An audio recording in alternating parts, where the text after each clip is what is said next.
Sometimes you can experiment. You can do lie down meditation before you go to bed and immerse yourself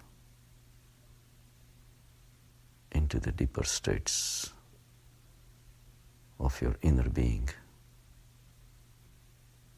and become thoughtless.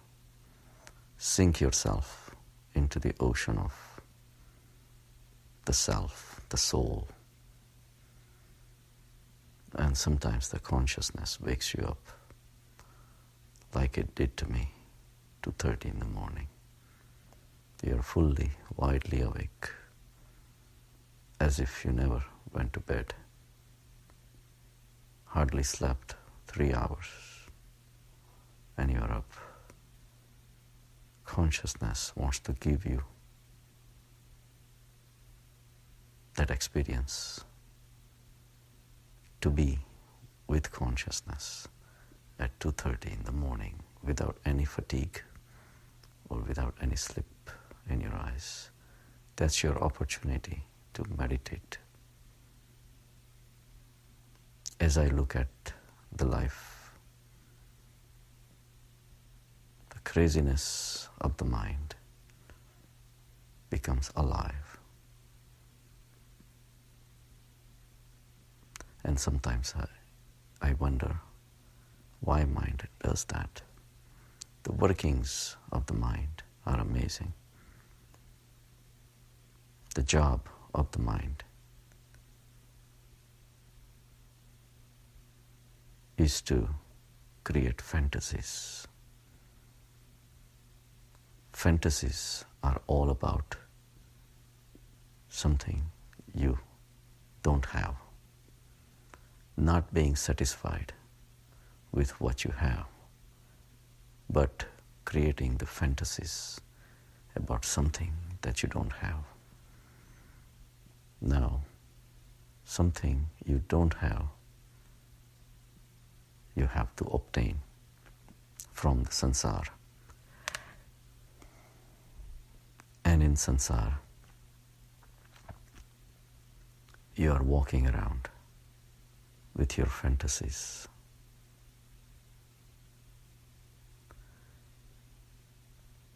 You have a sick child, you want a healthier child. You have a healthy child, you want him to be number one in the class. He comes number one in the class, you want to have him become a doctor. If he does not become a doctor, it's a disappointment, etc., etc., etc. You have a spouse, you want more beautiful spouse or a more handsome husband. You had $0, you want 10,000. Once 10,000 comes, 100,000. Zeros keep on adding. We create a sense of incompleteness. And with this incompleteness, we walk around. We have thousands of desires. And once in a while, out of thousands of desires, one desire gets fulfilled. We get excited. We love this samsara. We don't realize that the pleasure from samsara came only because we had a desire. If we had no desire, samsara cannot give us any pleasure. If you are not thirsty, water has no value. Water satisfies the thirst of a thirsty, not of someone without the thirst. The pleasures that we call pleasures, which are coming from the world, are only because of our heightened desires. When you have everything, you want more. And society is more than obliged to provide all that. It's a business. All new gadgets, all new toys, all new objects of pleasure keep coming out because you have created fantasies about it. A car that flies, literally. That's in your fantasy. If it was not in your fantasy, it would not exist. By putting your desires for faster and faster cars are being made. We walk around with these desires, and that's what generates the pleasure. When there is, by chance, some contact take place between your desire and if you find something from the samsara.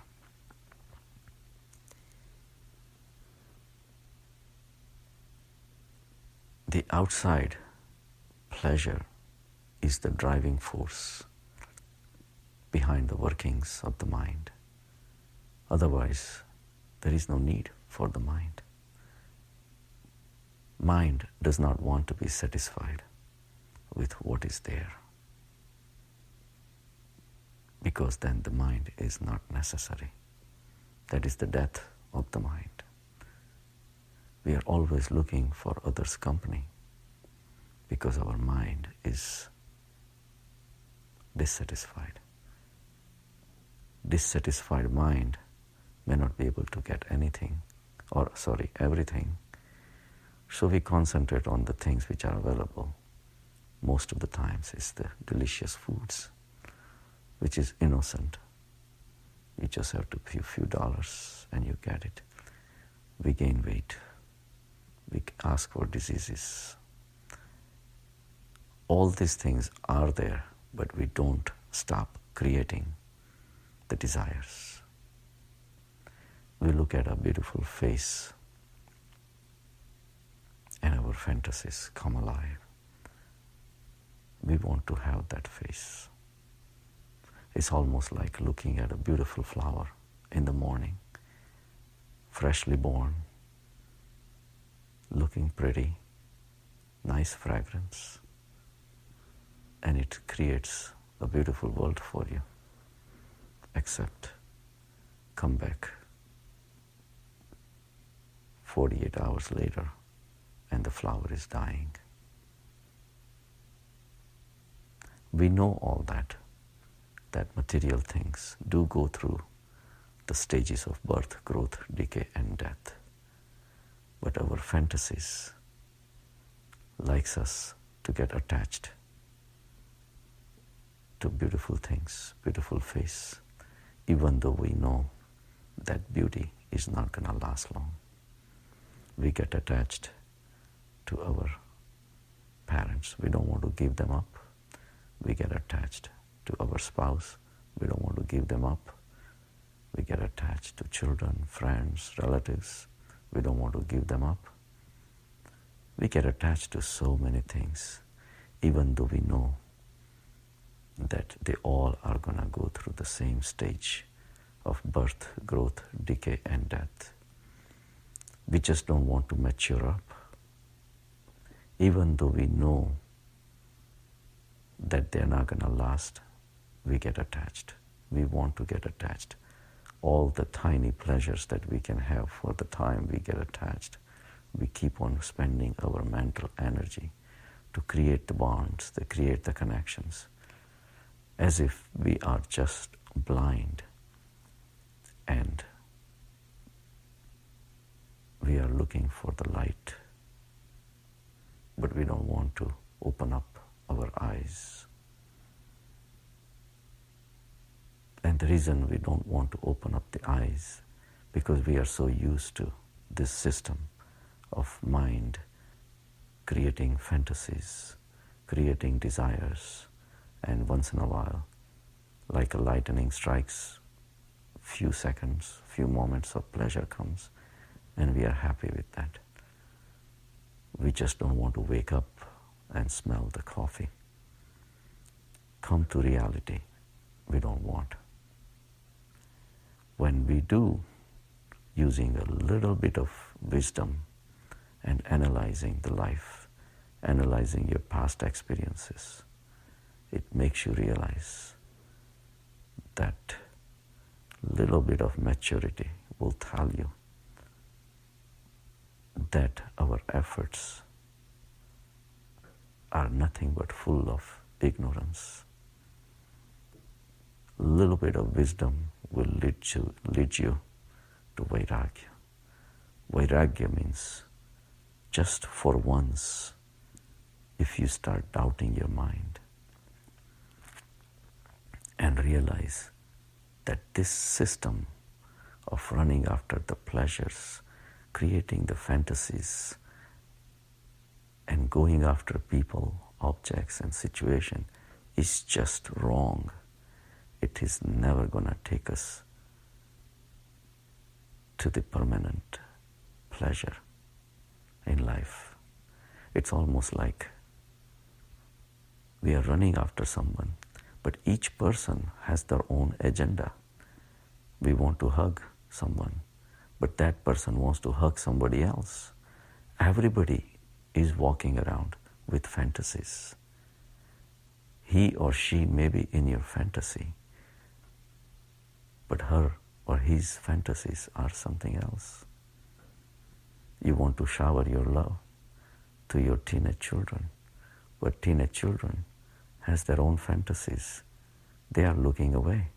It's almost like you write a letter to someone without even knowing that that person is there on that address to receive the letter or not. That person has written a letter to someone else. Even if your letter comes, he's not even going to bother to open it because he has a different agenda. He has his own mind and fantasies. The whole world is going this way. That is called samsara. Once we realize Vairagya starts, then we realize that this method of acquiring the pleasure is just wrong. Vairagya comes up. Vairagya leads to a state of uprati. Uprati is dispassion for the samsara. And it is the first time you will start your journey within. Have you ever sit down underneath a tree, not even meditating, just love your own company? Be with yourself without any desires, without any plans to make any actions, without any desires to connect with anybody. Just be yourself and enjoy yourself, the soul.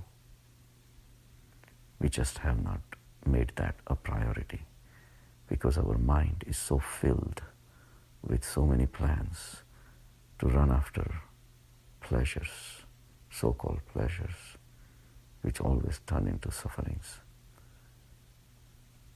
But do that and you will realize the soul is always there to give you company.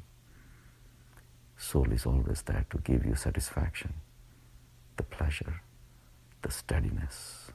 It's almost like two people jump into the river. One thrashes around trying to survive. He doesn't know how to swim. He fights the currents. Current is powerful. He gets tired little by little. He succumbs to the force of the river, chokes himself and dies. And his struggles are the way of his life towards his end. But you jump into the water. You don't care about the storms. You don't care about the currents. You just close your eyes and sink to the bottom. Whatever happens, you don't care. Whatever comes in the way, you don't care. You just sink and sink and sink until you hit the bottom of the river, and you just sit there without worrying about anything around, including the torrential force of the river. That's how meditation is. You sink and you will find the bottom. Bury the whole world, burn the whole world, which is Vairagya. This is the first time you realize that outside sansar cannot be the source of pleasure. And your journey starts, and then you just sit and sit and sink and sink, and then you cannot sink anymore. The pleasure just springs from within. The joy of being with yourself is literally out of the world. This joy is something we have never asked for, because our agendas were so busy looking for pleasures from outside. God is always there. God is not a real person who is sitting there to give you joy. God is a hypothesis. Krishna, Jesus, Muhammad, Buddha, these are all, in a way, fantasies. They were possibilities. They showed the possibilities that there is a path that exists. That's all. But that path you have to take. And then, once you sink to the bottom of your own soul, you know that Krishna was correct, Jesus was correct, Muhammad was correct, Buddha was correct. Those were different paths to reach to the same place. So make God a priority. Realize the flimsiness and futility of running towards the sansar, and enjoy the sinking to the bottom of your own soul. Where there is no sinking is merging with the vast consciousness, where you dissolve yourself. You don't even remember who you are. And in that dissolved state, you just enjoy the existence.